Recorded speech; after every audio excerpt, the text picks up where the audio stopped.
មានផលវិបាកច្រើនដែរទីមួយពេលយើងត្រូវការប្រញាប់អីវាអត់ទឹកនៅក្នុងផ្ទះវាពិបាកយើងត្រូវការទៅដងឬក៏ទៅត្រូវការទិញគេយកមកដឹកយកមកឲ្យយើងដល់ផ្ទះអញ្ចឹងណាចានាងខ្ញុំឈ្មោះណាមសុភ័ណ្ឌបច្ចុប្បន្នរស់នៅភូមិមនោរម្យឃុំបៃចានស្រុកអង្គស្នួរខេត្តកណ្ដាលហើយមុខរបរគឺជាជាងដេរហើយនឹងលក់អីវ៉ាន់តិចតួចនៅផ្ទះកាលពេលអត់ទាន់មានទឹកស្អាតចូលមកដល់ក្នុងផ្ទះខ្ញុំប្រើទឹករួមមួយដែលនៅខាងមុខវត្ត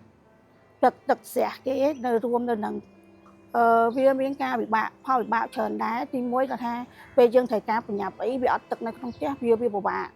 យើងត្រូវការទៅដងឬក៏ទៅត្រូវការស្នើសុំឲ្យគេទិញគេយកមកដឹកយកមកឲ្យយើងដល់ផ្ទះអញ្ចឹងណាចំពោះទឹកស្រះរួមហ្នឹងយើងយកមកវាដូចថាធម្មតាទឹករួមវាមានលក្ខណៈថាស្អាតទេយើងយកមកទៅយើងចាក់ទុកឲ្យរងឲ្យមានអីអញ្ចឹងទៅដើម្បីយើងយកមកប្រើប្រាស់ការកូនខ្ញុំនៅតូចធ្លាប់ប្រើប្រាស់ទៅវាមានបញ្ហាសុខភាពញ៉ាំទៅវារាកអញ្ចឹងធម្មតាយើងរវល់នឹងការងារយើងអត់បានមើលគាត់ដដែលទេអញ្ចឹងពេលដែលគាត់ស្រែកអីអញ្ចឹងទៅគាត់ដួសញ៉ាំអីអញ្ចឹងធម្មតាអញ្ចឹងអាចប៉ះពាល់ជាមួយនឹងគាត់ឈឺពោះឈឺអីអញ្ចឹង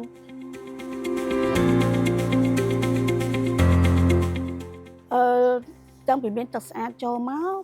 ពួកខ្ញុំបានធូរច្រើនធូរទី1គ្រាន់ថាពេលដែលពួកខ្ញុំរវល់វាមានទឹកប្រើហ្មងអត់ចាំបាច់ថាពេលរវល់ហើយកន្លែងទៅមើលទឹកអស់យើងពិបាកទៅរកមកទៀតទេឥឡូវទៅពេលរវល់ប៉ុណ្ណាក៏ដោយទៅពេលយើងត្រូវការទឹកយើងបើកមកគឺមានទឹកស្អាតប្រើហ្មងអត់ចាំបាច់ទៅប្រើទឹកនៅស្រះរួមតទៅទៀតទេចាសុខភាពគឺល្អជាងមុនព្រោះអីដោយសារពួកខ្ញុំបានទឹកស្អាតប្រើប្រាស់អត់ដូចទឹកដែលខ្វះអនាម័យពេលយើងប្រើស្រះរួមទឹកគឺវាអត់មានសូវមានអនាម័យល្អទេចំពោះការបង់ថ្លៃសេវាទឹករាល់ថ្ងៃគឺខ្ញុំប្រើតាម app របស់ AMK ដែលមានភាពងាយស្រួលទី1គឺ app AMK គ្រាន់តែយើងចូលទៅក្នុងកម្មវិធីរបស់គេមានកម្មវិធីគេកន្លែងបង់ទឹកហ្នឹងទៅយើងចុចទៅតាមហ្នឹងទៅហើយមានលេខកូដរបស់ខាងទឹកស្អាតហ្នឹងយើងចុចទៅតាមហ្នឹងទៅវាអាចនឹងទូទាត់ជាមួយនឹងទឹកហ្នឹងបានតែងាយស្រួលអត់ចាំបាច់យើងធ្វើដំណើរទៅដល់កន្លែងគេទឹកស្អាតគឺជាប្រភពមួយនៃសុខភាពរបស់យើងដែរហើយមានភាពងាយស្រួលសម្រាប់បងប្អូននិងកូនតូចជាច្រើនអ្នកទៀតនៅក្នុងផ្ទះតែពេលយើងមានទឹកស្អាតទៅនៅក្នុងផ្ទះយើងក៏មានភាពងាយស្រួលអត់ចាំបាច់ខ្វល់រឿងថាទឹកខ្វះអនាម័យទឹកអត់ស្អាតអីសម្រាប់យើងទេ